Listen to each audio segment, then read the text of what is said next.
آئین قانون کے بارے میں یا آئینی عہدوں کے بارے میں بات کرتے ہوئے تصادم سے باتیں نہیں چلتی ہے. بہتر یہ ہے کہ وفاق ایکسیپٹ کرے کہ پی میں پی ٹی آئی کا مینڈیٹ علی امین گنڈاپور کو برداشت کرنا سیکھے, کیونکہ اصل وزیر اعلیٰ تو وہی ہے جو فارم 45 کے ذریعے ہیں.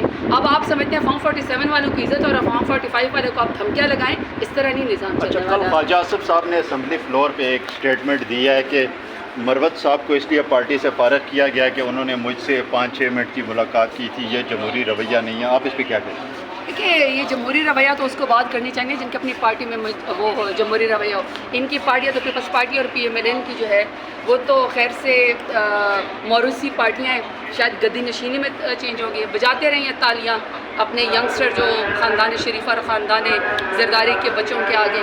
جہاں تک خواجہ آصف کی بات ہے نا, اتنا بڑا کوئی تگڑا اپنے آپ کو سب کہہ رہا ہے کہ میں بڑا ہی کوئی جمہوری ہوں, تو سب سے پہلے استعفیٰ دے, ریحانہ ڈار کو ایکسیپٹ کرے. ریحانہ ڈار جیت کے آئی ہوئی ہے.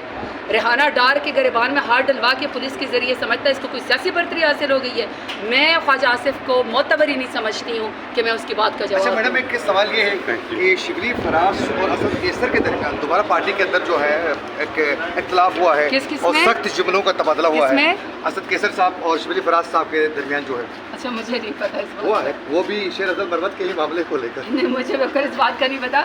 البتہ میں کہ ہماری پارٹی بہت بڑی ہے بھائی. ہماری پارٹی کے ہر بات آپ کو لگتا ہے کہ فلانے میں لڑائی ہوگی, فلانے, کوئی لڑائی نہیں ہوتی, اختلاف رائے ہوتا ہے. ہماری پارٹی میں بھیڑ بکریاں تھوڑی ہیں کہ ہم جی حضوری کرتے رہے. یا اختلاف رائے ہے وہاں پہ کور کمیٹی میں, پولیٹیکل کمیٹی میں, پارلیمانی کمیٹی میں بہت ساری باتوں پہ اختلاف ہو جاتا ہے, اور یہی جمہوریت ہے. پارٹی اتنی بڑی ہو گئی کہ آپ لوگوں کو لگتا ہے کہ میگنیٹیوڈ شاید اتنا بڑا ہے, کچھ بھی نہیں ہوا.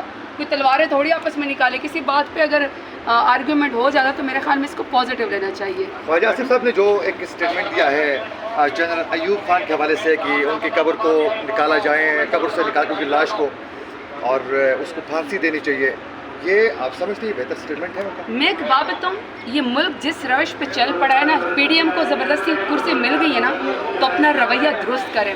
یہ جو آپ ہر روز کسی کو غداری کا فتویٰ لیتے ہیں اور مردوں کو نکال کے آپ پھانسی دینا چاہتے ہیں, اور جو زندہ لوگ ہیں ان کو آپ قبر میں گاڑنا چاہتے ہیں, یہی پی ڈی ایم کا وتیرہ ہے نا, یہی پی ایم ایل این کا ہے. گالی دے دو, زمین پہ قبضہ کر لو, قتل غارت کر دو, گنڈا کر دو, بدماشی کر دو, جو آپ کی بات نہ مانے اس کو ایلیمینیٹ کرو. کس قسم کی سیاست جو ہے وہ پی ایم ایل این کرنا چاہتی ہے؟ تو میرا خیال ہے کہ اس ملک میں آپ کسی کو پھانسی پہ لٹکانے کی, قبر سے نکال کے چوک پہ لٹکانے کی, یا کسی کو غداری کے فتوے بانٹنے کی, میرے خیال میں سیاسی لوگوں کو یہ والی باتیں نہیں کرنی چاہیے.